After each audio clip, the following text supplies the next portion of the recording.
जो कल का जो एपिसोड था बरवाड़ा के अंदर, मैंने वो देखा है वो एपिसोड।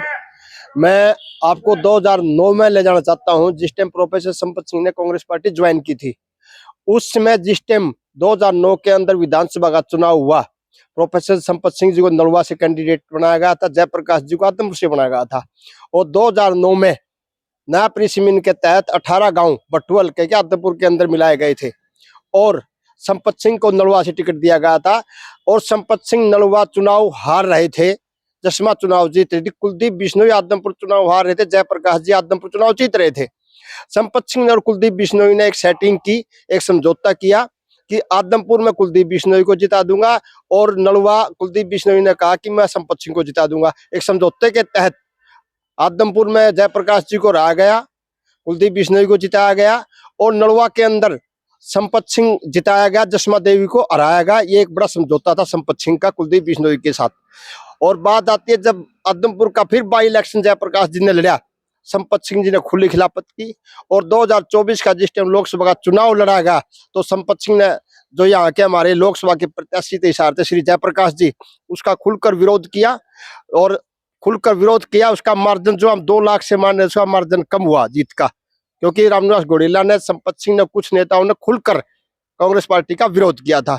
और जब भी कोई चुनाव आता है तो कुछ कांग्रेस के नेता वो कांग्रेस के खिलाफ बोलने लग जाते हैं ताकि कांग्रेस पार्टी का जो वर्कर है उसका मोरल डाउन हो जाए। उसी कड़ी में इनके पास मैसेज आता है सिरसा से सेक्टर 15 की कोठी में संपत सिंह के पास, और वो मैसेज फॉरवर्ड होता है बालसमंद रोड पर रामनिवास घोड़ेला जी के पास और फिर मसूदपुर में राम भगत शर्मा जी के पास। और अब जो इनकी जो नीति है वो है कि निकाय चुनाव नजदीक है, निकाय चुनाव नजदीक है, कांग्रेस पार्टी सिंबल पर चुनाव लड़ेगी, ये संभावना जताई जा रही है।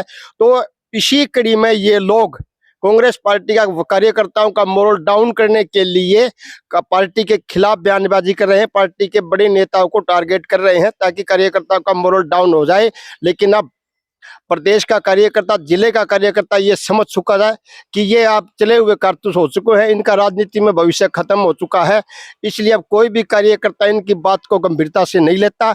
और हमारा निकाय चुनाव नजदीक है और प्रत्येक कांग्रेस का कार्यकर्ता निकाय चुनाव को मजबूती के साथ लड़ेगा। रामनिवास, जिस टाइम भूपेंद्र गंगवा जी को टिकट मिली, रामनिवास घोड़ेला ने कांग्रेस पार्टी से बगावत की और भूपेंद्र गंगवा के अगेंस्ट जाकर इंडिपेंडेंट चुनाव लड़ा और ये कांग्रेस पार्टी की खिलाफत की थी उसने। और कांग्रेस पार्टी ने रामनिवास घोड़ेला को 6 साल के लिए निष्कासित कर दिया था। देखिए, हम प्रदेश अध्यक्ष चौधरी उदयभान जी और राष्ट्रीय अध्यक्ष मल्लिकार्जुन खड़गे जी और राहुल गांधी जी को हम इनकी लिखित शिकायत भेजेंगे। जिला कांग्रेस कमेटी के सभी जो सक्रिय साथी हैं हमारे, चाहे वो कार्यकर्ता है चाहे वो नेता है, वो हर साथी मल्लिकार्जुन खड़गे जी को और उदयभान जी को शिकायत भेजेगा। बिल्कुल, हिसार के सांसद जी को इसके बारे में बताया जाएगा बकायदा, और हिसार के सांसद जी की भी हम कहेंगे कि आप एक्शन लीजिए इनके ऊपर।